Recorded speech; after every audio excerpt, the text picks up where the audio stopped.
In 1988, Charlotte took a gamble.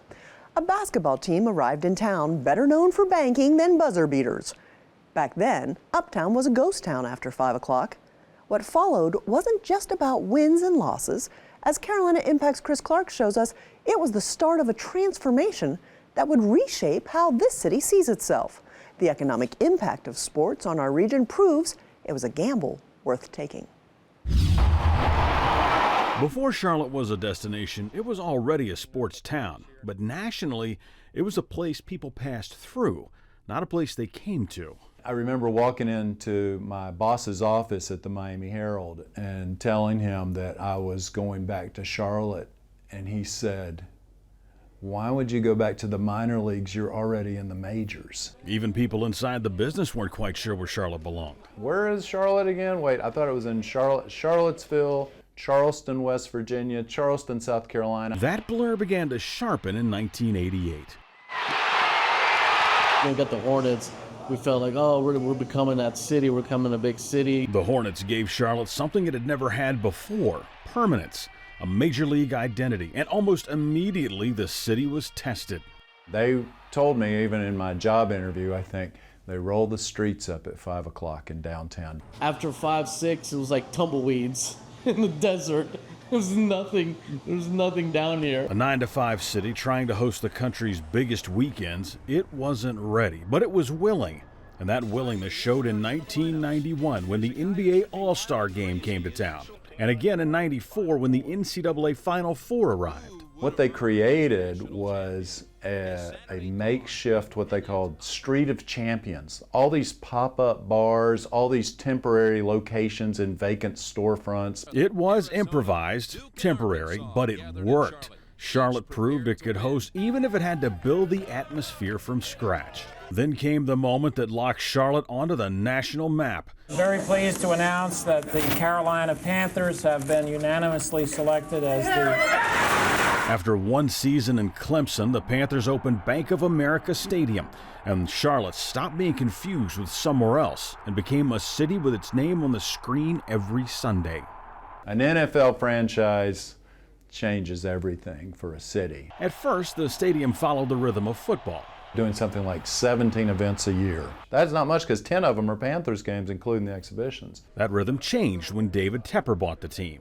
Now they do somewhere around 40 or 45, and that makes a big difference. Most of them are concerts. The stadium stopped being seasonal. The number one economic driver day-to-day in Charlotte is an active Bank of America stadium. Today, 1 in 9 Charlotteans works in leisure and hospitality, jobs tied directly to visitors, events, and nights downtown. As Charlotte proved it could host, it started stacking something harder to earn than events, and that's trust. Once that one kind of domino fell, it kind of kept it going. The NBA moved uptown into Spectrum Center. Neutral site events followed, and Charlotte wasn't guessing anymore. It was organizing. In 2010, Charlotte anchored its racing heritage uptown with the NASCAR Hall of Fame, not replacing the Speedway, but reinforcing it. The annual bowl game followed, then the ACC Football Championship, and Charlotte was a part of the national calendar every winter. When the Charlotte Knights returned uptown, baseball became part of daily life again. And in the years that followed, the Atlantic Coast Conference made Charlotte its home, bringing championships and major events, not just for one weekend, but repeatedly. When they decided to come to Charlotte as a conference, it made sense due to all the factors, the businesses, the airports, all that stuff, but also the ability to host not only men's and women's basketball here, not only their football championship, but men's and women's lacrosse, baseball every other year, additional championships. Charlotte wasn't rotating anymore. It was central. Then came validation. In 2019, the NBA All-Star Game came back. This time, nothing had to be invented.